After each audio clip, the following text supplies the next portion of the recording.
بسم اللہ الرحمن الرحیم۔ السلام علیکم دوستو، کائنات کی وسعتوں اور آخری حدود تک پہنچنے کی جستجو میں مصروف انسان آج تک نظام کائنات کے بارے میں طرح طرح کے مفروضے اور نظریہ قائم کرتا اور پھر وقت کے ساتھ انہیں تبدیل کرتا آیا ہے۔ کائنات ایک ہی ہے یا بہت سی جہاں آباد ہے؟ یہ سائنسدانوں اور فلسفیوں کے لیے ہمیشہ سے ایک بہت بڑا سوال بنا رہا ہے۔ اس حوالے سے قرآن مجید میں واضح اشارے موجود ہیں جن سے یہ معلوم ہوتا ہے کہ دنیا صرف یہی نہیں جس میں ہم رہتے ہیں، بلکہ زمان و مکان کی اور بھی دنیا آباد ہے۔ اس حوالے سے آج سائنسدان اس تھیوری کو سچ ثابت کرنے کی کوشش کر رہے ہیں کہ کیا ہماری دنیا کے سوا اور بھی دنیا آباد ہے اور کیا وہاں بھی ہمارے جیسے انسان موجود ہیں۔ اللہ نے اس سوال کا جواب دیتے ہوئے اپنے مقدس کتاب میں فرمایا، اللہ وہ ہے جس نے 7 آسمان پیدا کیے اور ان کے مانند زمینیں بھی، ان کے درمیان حکم نازل ہوتا ہے تاکہ تم جان لو کہ بے شک اللہ ہر چیز پر قدرت رکھنے والا ہے۔ صحیح البخاری اور دیگر کتب احادیث میں اس آیت کے ضمن میں ایک روایت موجود ہے کہ مفسر قرآن حضرت ابن عباس کے پاس ایک شخص آیا اور اس نے سورۃ طلاق کی اس آیت کی تفسیر پوچھی۔ حضرت ابن عباس خاموش رہے۔ اس شخص نے دوبارہ اصرار کیا اور پوچھا کہ آپ اس کی وضاحت کرنے سے گریز کیوں کر رہے ہیں؟ اس پر حضرت ابن عباس نے کہا کہ 7 زمینوں سے مراد ہماری ہی زمین جیسی 7 اور زمینیں ہیں۔ ہر زمین پر ہمارے پیغمبر حضرت محمد مصطفیٰ صلی اللہ علیہ وسلم کی طرح ایک رسول آئے ہیں۔ حضرت آدم کی طرح وہاں بھی آدم، نوح کی طرح اور زمینوں پر بھی نوح، اسی طرح ابراہیم، موسیٰ علیہ السلام کی طرح وہاں بھی نبی مبعوث ہوئے۔ یہ وہ سوال تھا جو آج سے 1400 سال پہلے حضرت ابن عباس سے قرآن کی اس آیت کی تفسیر کے بارے میں پوچھا گیا تھا۔ آج سائنسدان اس سوال کا جواب سائنسی طریقے سے دریافت کرنے کے لیے سر جوڑ کر بیٹھے ہیں۔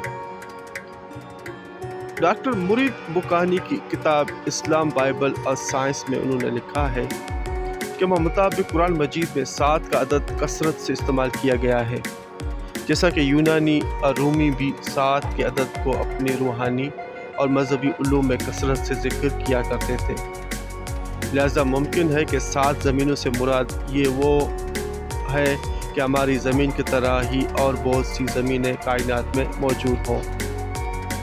وہ انسان کی ان تک رسائی نہیں۔ آج سائنس کے مطابق بے شمار دوسرے سیارے اور سورج کی طرح بے شمار ستارے اس کائنات میں بکھری پڑی ہے، اور ہمارا نظام شمسی اس پوری کائنات کا صرف ایک چھوٹا سا ٹکڑا بھی نہیں ہے۔